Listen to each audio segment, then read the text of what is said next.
Bonjour à toutes et à tous, ma team Kiffer, j'espère que vous allez bien. Aujourd'hui pour cette nouvelle vidéo, on se retrouve pour un bilan météo, un bilan climatique pour les prévisions pour le printemps 2023, avec déjà ce mois d'avril qui vient de débuter. On va regarder un petit peu ce qui est prévu au niveau météo. Alors actuellement, là c'est les températures actuelles début avril, donc là pour un relevé le 2 avril à 21h, on a des températures plutôt fraîches, plutôt de saison sur la moitié nord, un peu plus doux à l'ouest au niveau de la Bretagne et au sud-ouest. En montagne il fait encore froid, il est tombé pas mal de précipitations neigeuses alors qu'on avait eu des redoux il y a une semaine, donc ça permet d'avoir un stock de neige et donc d'eau on va dire en montagne, parce qu'on pensait à la sécheresse également, à la sécheresse qui était assez marquée pour cette année, ce début d'année 2023. Janvier, février, mars ont été très pauvres en précipitations. La fin mars s'est un petit peu rattrapé, on a eu des précipitations en plus efficaces, c'est-à-dire qui peuvent permettre d'alimenter les nappes phréatiques, mais il y a encore un certain déficit qu'il faudra qu'il soit comblé peut-être au printemps, avec on espère encore beaucoup de giboulées et possiblement des perturbations, un flux d'ouest qui pourrait remettre peut-être les choses à la normale avant l'été. On verra également les prévisions de l'été, mais un peu plus tard ça sera un autre point vidéo qu'on fera sur la chaîne, donc n'hésitez pas à nous rejoindre en vous abonnant.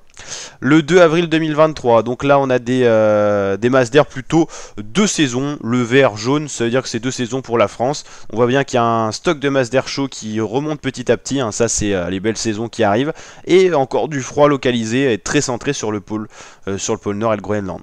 Donc pour le 3 avril, toujours assez frais. Le 4, toujours flux d'ouest, hein, on le voit bien. Donc c'est quand même un flux océanique, mais frais quand même.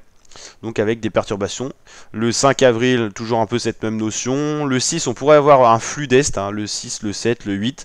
Donc là, on repasserait dans des températures en dessous des normales de saison, de la neige en montagne, du froid et peut-être des précipitations. Et vers le 10 avril, ça va changer un petit peu avec un redoux, mais des masses d'air froides bien présentes et qui vont descendre un petit peu des pôles. Les masses d'air vont devenir un peu plus instables, c'est le printemps, l'atmosphère se réchauffe et donc il y a des plus forte probabilité de couler d'air froid à nos latitudes telles que la France. Globalement, pour ce mois d'avril, on devrait être en dessous des normales de saison pour la première quinzaine. La dernière quinzaine, tout sera à regarder, mais voilà ce qu'on peut dire. Alors on va regarder un petit peu sur un autre site météo ce qu'ils nous disent. Le bleu c'est quand ça gèle en fait, tout simplement. Le vert, plus c'est foncé, jaune, orange, plus c'est chaud quoi. Donc là on voit bien qu'on a cette notion de température un peu fraîche, des fois un flux océanique qui l'emporte, des fois un flux d'est qui l'emporte. On va voir comment ça va se manifester en termes de précipitations. On va checker les précipitations, après on parlera du mois de mars pour voir un petit peu ce qui s'est passé. Au niveau des précipitations, c'est parti.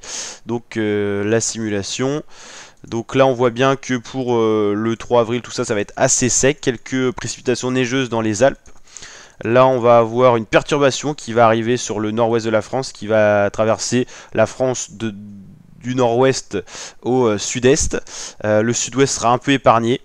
Et là on voit bien qu'on a un flux d'est avec quelques retours d'est qui seront présents, mais pas de grosses précipitations à annoncer, donc ça c'est pas forcément un point positif. Il y aura quand même de la pluie, c'est mieux que rien, mais il n'y aura pas des très gros cumuls. Au niveau des températures, on va rechecker ça avec cette simulation qui est un peu plus précise, parce qu'on a les températures en termes numériques. Donc là on voit bien qu'on a des gelées qui vont se remettre en place sur le nord de la France dès le lundi 3 avril, donc dès ce début de semaine. Le mardi, les gelées seront présentes sur les 3/4 du territoire, sauf le sud-ouest qui sera épargné. Il fera froid en montagne, c'est une bonne nouvelle aussi pour ceux qui veulent encore skier, il y a encore la possibilité. Voilà, on aura des gelées qui vont s'enchaîner, de la douceur qui va se remettre à arriver en fin de semaine, avec du 10-12 degrés l'après-midi, c'est pas énorme, c'est de saison.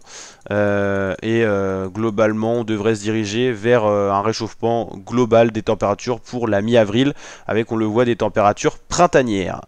Donc voilà, on devrait avoir un changement de temps aux alentours du 11-12 avril, où on devrait repasser au-dessus des normales de saison, alors que les 10 premiers jours d'avril devraient être en dessous des normales de saison, le matin avec des gelées généralisées et l'après-midi il fera pas plus de 10-11 degrés sur l'ensemble du territoire, et donc là la fluidité est moins bonne pour la longue échéance.